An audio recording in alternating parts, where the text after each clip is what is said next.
ದನಕರು ಮೇಲ್ಕೊಂಡು ಮನೆಗೆ ಹೋಗುವಾಗ ಒಂದು ತುಂಬು ಗರ್ಭಿಣಿಯಾದ ಒಂದು ಹಸು ನಿಧಾನವಾಗಿ ನಡ್ಕೊಂಡು ಊರ್ ಕಡೆ ಹೆಜ್ಜೆ ಆಗ್ತಾ ಇರ್ಬೇಕಾದ್ರೆ ಇದ್ದಕ್ಕಿದ್ದಂತೆ ಪೊಟರೆಯಲ್ಲಿ ಅಡಗಿ ಕುಳಿತಂತ ಹುಲಿಯೊಂದು ಆ ತುಂಬು ಗರ್ಭಿಣಿ ಹಸುವನ್ನು ಮೆಟ್ಟಿಸಿತು. ತಿನ್ನಬೇಕು ಅಂತ ಓಡಿಸ್ಕೊಂಡು ಓಡ್ತಾ ಇದೆ.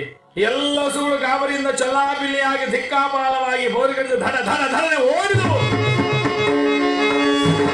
ತುಂಬು ಗರ್ಭಿಣಿಯಾದ ಭಾರವಾದ ಹಸು ನಿಧಾನವಾಗಿ ಓಡ್ದು ಹುಲಿ ಬಂದು ಇನ್ನೇನು ಇರಬೇಕು ಅನ್ನೋ ಒಂದು ಕೆಸರಿನ ಹೊಂಡದ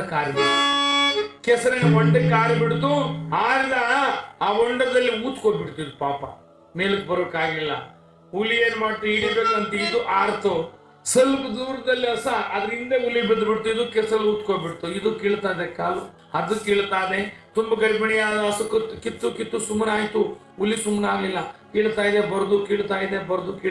ಬರದು ಹಿಂಗೆ ಪ್ರಯತ್ನ ಪಡುವಾಗ ಹುಲಿ ನೋಡ್ತಾ ಇದ್ದಾರೆ. ಹಸ ನಿನ್ನ ಹತ್ರಕ್ಕೆ ಬಂದು ನುಂಗಿ ಬಿಡ್ತೀನಿ, ರಕ್ತ ಕೊಟ್ಟು ಬಿಡ್ತೀನಿ ಅಂತೇಳಿ ಆರ್ಭಟಿಸ್ತಾ ಇದೆ. ಹಸು ಏನ್ ಮಾಡ್ತು, ಪ್ರಯತ್ನ ಪಡ್ತು, ಆಗ್ಲೇ ಸುಮ್ಮನೆ ಆಗ್ಬಿಡ್ತು. ಯಾವಾಗ ಸುಮ್ಮನೆ ಆಯ್ತು, ಒಂದ್ ಅರ್ಧ ಗಂಟೆ ಆಯ್ತು. ಹುಲಿ ಕಿತ್ತು ಸುಮ್ಮನೆ ಆಯ್ತು. ಅರ್ಧ ಗಂಟೆ ಆದ್ಮೇಲೆ ಹಸು ನಗ್ತಾ ಇದೆ ಅಂತೆ.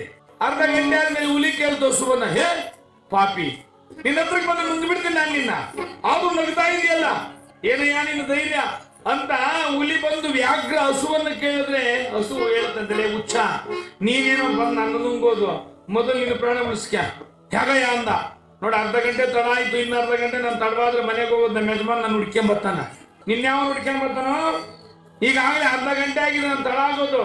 ನಮ್ಮ ಯಜಮಾನ ನೋಡ್ತಾನ, ಬರ್ತಾನ, ನಾನು ಕೆಸರಲ್ಲಿ ಇದ್ದೀನಿ, ನಾಲ್ಕಾಳು ಕರ್ಕೊಂಬರ್ತಾನ, ಹಗ್ಗ ಕಟ್ಟಿ ಹೇಳಿತಾನ, ನಿನ್ನ ಹಗ್ಗದ ಕಟ್ಟಿ ಸಾಯಿಸ್ತಾನ, ಮೊದ್ಲು ನಿನ್ನ ಪ್ರಾಣ ಉಳಿಸ್ಕೊಳ್ಳುವಂತೆ.